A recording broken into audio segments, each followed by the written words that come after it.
राधे राधे। आपके चरणों में कोटि कोटि प्रणाम। श्री जी की अनन्य कृपा से ब्रिज धाम में जन्म मिला। महाराज जी, इन 18 सालों में धाम की ऐसी अपार महिमा पता ना होने के कारण किसी भी तरह का साधन नहीं बन पाया। प्रबल माया में फंसकर ये अधम बाहर पढ़ने चला गया, पर श्री जी की कृपा हुई। पिछले 8 महीने से आपका सत्संग सुन रहा हूँ, श्री जी कृपा से नाम जप भी करता हूँ। महाराज जी, कृपा करके इस मन पर शासन करें। ये सुबह ब्रह्म मुहूर्त में उठने ही नहीं देता, उससे नाम जप में पूरा नहीं हो पाता। और नहीं, आपकी लगन कमजोर है बच्चा। नहीं, हमारा मन सोने नहीं देता। आप क्या बताओ? तुम्हारा मन उठने नहीं देता और हमारा मन सोने नहीं देता। अभ्यास योग युक्तेन चेतसा नान्यगामिना। जिसे शरीर बहुत क्लिष्ट रोग से युक्त है, तो जैसे डायलिसिस हुआ शाम तक, अब डायलिसिस के बाद जो हालत होती है वो ऐसी होती है जो अब कुछ शरीर में भारी भड़कन, कुछ खाने की इच्छा नहीं, 11-12 नींद ही नहीं। अब अगर थोड़ी आनी शुरू हुई तो हमारी 2 बजे से दिनचर्या, मतलब 1:30 बजे हमें जगना है। अब अगर हम सोते हैं तो फिर जग नहीं पाएंगे, तो याद चली गई। 1:30 बजे उठे, आसन में बैठे, पानी गर्म हुआ मिला, और 2 बजे शौच स्नान के लिए बात, दिनचर्या या 2:45 बजे तो यहाँ आ जाते हैं। क्या हुआ? हमने नींद लेने का बहुत अभ्यास किया तो नाक नहीं खुल रही, और नींद पर बचपन से उस पर शासन हुआ तो वो हमसे कहती राधे राधे। अब उससे कोई परेशानी, थोड़ा तो शरीर है ना प्राकृतिक, पर अब ऐसी परेशानी नहीं होती कि सत्संग छूट गया, भजन छूट गया, अब तो हम विक्षिप्त, ऐसा नहीं होता। तो ऐसे ही आप अभ्यास कीजिए। आजकल तो सुविधा है, अलार्म लगा लीजिए तो आपको जगा देगा, आप जग गए। आप दिनचर्या करिए, कुछ दिन बाद बिना अलार्म के जग जाएंगे।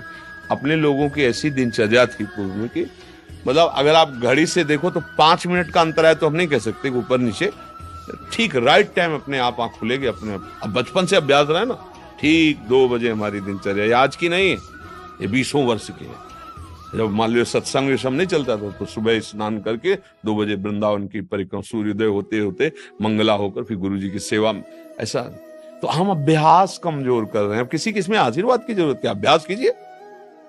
आप शाम के जब रात्रि में सोए ना, भगवत चिंतन करते हुए, और आप टाइम अपने माइंड पे स्थापित कीजिए, मुझे 4 बजे जगना ही है। 4 बजे आपकी घंटी बज जाएगी दिमाग की, फिर आप करवट लेके सो जाए, वो आपकी बात अलग है। अगर आप सच्चा संकल्प करेंगे तो आप देखना जग जाएंगे, क्योंकि अंदर ही भगवान बैठे हुए हैं, चेतना है। अच्छा, 4 बजे, और आप 1 साल अभ्यास कर लीजिए 4 बजे, फिर इसके बाद आपको 4 बजे के बाद नींद ही नहीं आएगी, आपको नींद खुल जाएगी। अभ्यास योग युक्तेन, ये नींद है, भोजन है। अब जैसे भोजन है, रोज आप आधा कवल बढ़ाते चले जाइए, धीरे धीरे डाइट बहुत अच्छी बढ़ती चली जाएगी, और आप घटाते जाइए तो 1 रोटी 2 रोटी में आपका काम चलने लगेगा। 2 रोटी दाल, थोड़ा सा संयम नियम से चलो, बहुत अल्पाहार करने लगोगे, स्वस्थ शरीर रहेगा। और आप आहार बढ़ाते चलो तो ऐसे लोग भी देखें कि ज्यादा शरीर में वजन नहीं है, पर उतना भोजन उठा जाते हैं। हाँ, रोटी ऐसे ही इतनी, मतलब गिन के नहीं, बीता से ना, हमने देखा है, मतलब वैसे।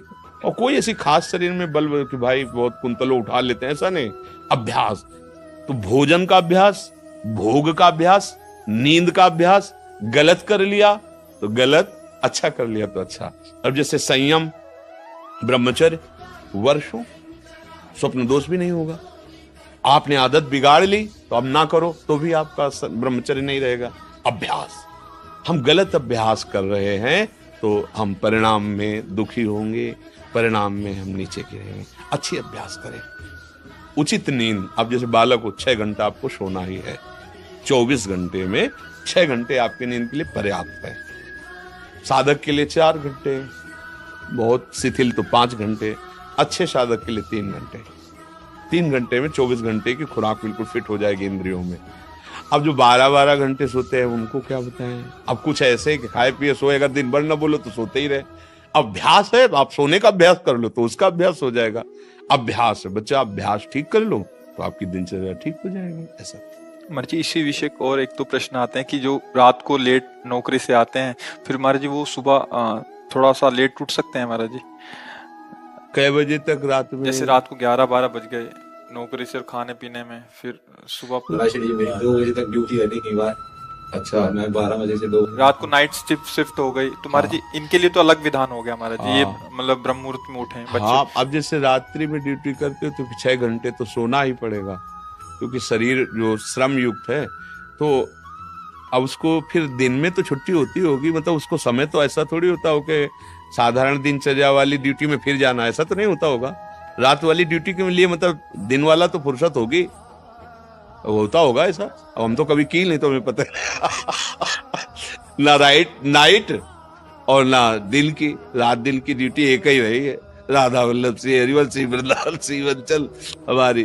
तो 6 घंटे सोने के लिए विधान जैसे है, तो अगर आपको पैसा कमाने की इच्छा हो तो उसके बाद भी ओवर टाइम कर सकते हैं, आप ड्यूटी कर सकते हैं ना। 2 बजे जगने के बाद आप सोचोगे यार 2 घंटे अगर और हम कर लेते हैं तो इतना मिल जाता है। तो अगर ऐसा ओवर टाइम भजन के लिए हो जाए तो लाभ मिल जाए। अब आप 6 घंटे सोने के निकाल लो। अगर आपको ऐसा लगता है 2 बजे आए, अपना जो दिनचर्या सो गए, फिर जब जगो तो भजन, वो आपके लिए प्रातः काल वही हुआ जब उठ के भजन करें। जब वही जागे तभी समझ लो प्रातः कालीन। फिर आप वही दिनचर्या करो जो प्रातःकालीन दिनचर्या चाहिए। हाँ जी, अगर 8 से 2 तक ड्यूटी है रात को, तो हम आपकी कृपा से नाम जप एक भी क्षण इसमें जाने नहीं देते। हाँ ठीक है, जब सोते हैं तो स्वप्न में भी हमें सिर्फ कीर्तन ही दिखाई देता है, और जब उठते हैं तो बहुत ऊंची स्थिति है ऐसी तो। स्वप्न में और जागृत में हर समय प्रभु का चिंतन चलने लगे तो बहुत ऊंची स्थिति है। पर मनीराम को देखते रहना, बहुत कलाबाज है, बहुत कलाकार हैं। कभी कभी हमको सिद्ध अनुभव करा करके वो ऐसी जगह खड़ा कर देते हैं जहां लगता है कि यार तुम बहुत धोखे में डाल दिए हमें, ऐसा लगता है। अपने लोग क्या है ना कि इसके साथ बहुत खेल करे हैं, युद्ध, तो इसकी हर हरकत को पता है। जिस समय बच्चा ऐसी स्थिति आ जाएगी कि आप जो बोले ना, जैसे जब स्थिति आ जाएगी तो आप बच्चा बोल नहीं पाओगे ये बात।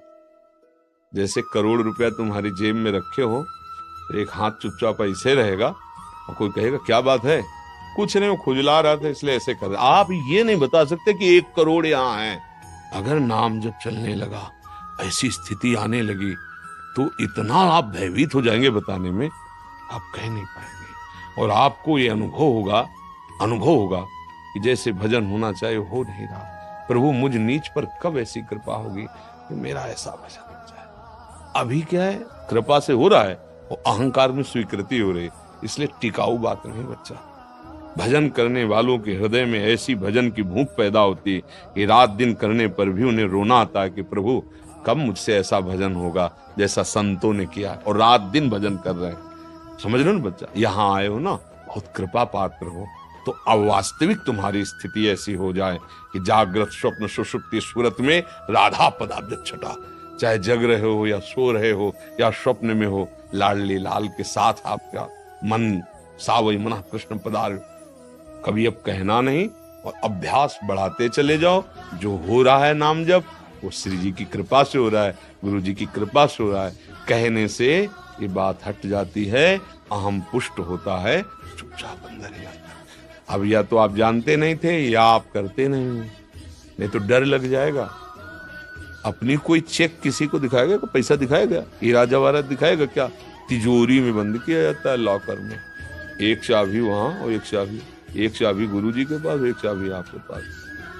केवल गुरुजी और आप मिलके बात कर सकते हो उस लॉकर की चाबी को, तो समझ रहे ना, अपने गुरु से केवल पर्सनल, घर गृहस्थी परिवार नहीं, बैंक में एक चाबी आपके पास, लॉकर का होता है ना, दोनों मिला के, मतलब केवल सदगुरु और आप, फिर अपने अनुभव, फिर वो आपको कभी व्यक्त करेंगे तो फिर वो अंतर ध्यान हो जाएंगे, साधन में बाधा पड़ जाएगी। बहुत कृपा पात्र हो, चल रहे हो, आगे और बढ़ो, पर गुप्त रखो अंदर की बात। और 6 घंटे विश्राम सोने के करके फिर पाठ भजन जो भी जैसी दिनचर्या हो घर गृहस्थी की, वो भी भजन है।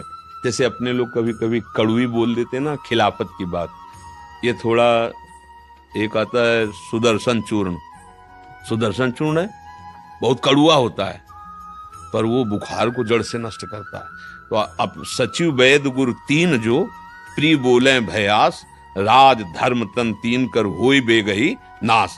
अगर सदगुरु मुझ पर ही बातें करने लगे तो बिगड़ जाएगा मामला। वैद्य अगर मरीज के अधीन हो गया तो कभी नहीं ठीक होगा। राजा को अगर मंत्री मुंह छुपरे मिल गए सलाह देने वाले तो राज्य नष्ट हो जाता है। इसलिए जैसे अपने लोग हैं ना, तो आप हमारे मित्र हैं, आप हमारे बच्चे हैं, आप हमारी आत्मा हैं। जैसे भी भाव से, व्यवहारिक भाव से भी, परमार्थिक भाव से आपको वास्तविक मार्ग मिल जाए, आप वास्तविक सुख में पहुंचे। इसलिए हो सकता है कि कभी आपके प्रतिकूल कठोर वचन, नाटक कर रहे, आप सच्चे चल रहे हो, आप सोचोगे मैं तो जप रहा हूं, फिर महाराज जी डांट क्यों रहे, नाटक। जो आपका अहम जाल बिछाना चाहता खत्म कर, है कुछ नहीं, मैं बड़ा भजनानंदी, चुप बैठ, खत्म। और वो सुरक्षित हो गया, जो था माल वो पूरा सुरक्षित हो गया, कोई नहीं लूट सकता। अब अगर आप प्रतिकूल सोच गए, मतलब यार बाबा से हमने प्रार्थना की, बाबा ने हमें दबका दिया, भजन तो करते ही हो, कुछ दूसरे को तो माला पहना देंगे, जो मैं भजन करता हूं मुझको दबका दिया। ये तभी कहा दुर्गम हो, संतों का समागम बड़ा दुर्गम है।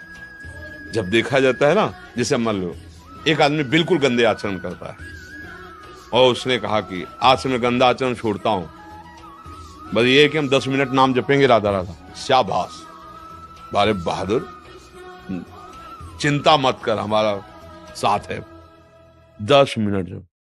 अब आप 6 घंटा जप रहे हैं, अच्छे आचरण कर रहे हैं, अब आपसे हम नजर टेढ़ी करके बात करेंगे, आपको लगेगा यार वो शराब भी पीता था, मांस भी खाता, आज बात करो, 10 मिनट की शाबाश बोल दी, और 6 घंटे जब करते फिर भी हमारे, क्योंकि अभी 24 घंटे पूरे कराने हैं आपसे, फिर पूरा जीवन आपका भगवत स्वरूप बनाना है। जैसे लड़का कोई नया है ना, और बस स्कूल में वैसे गोली खींचे, ऐसे डंडा बना दे, तो टीचर क्या कहता है, वाह शाबाश शाबाश, बहुत अच्छा। अगर साल भर उतने ही करता रहे तो छड़ी लेकर वही गोली डंडा, वही आगे बढ़, का खा गा घा अंगा, अभी तो ज्ञा तक पहुंचला है। ऐसे जब संत समागम में कभी उनका कड़ुआ वचन, उनकी डांट लगे, तो अंदर से सोचना चाहिए भगवान हम पर बड़े कृपालु हैं, हमारी रक्षा कर रहे हैं, वो हमें अपना मानते हैं। डांट किसको लगाई जाती है, जिसे प्यार किया जाता है। हमारे ऊपर बड़ी कृपा है कि संत जन हमें अपना बच्चा मानते हैं, अपना मानते हैं, और डांट लगाते ना कभी प्रतिकूल बात, क्योंकि माता कभी प्रतिकूल कैसे बच्चे के सोच सकती है, ऐसे सदगुरु कैसे प्रतिकूल सोच सकता है।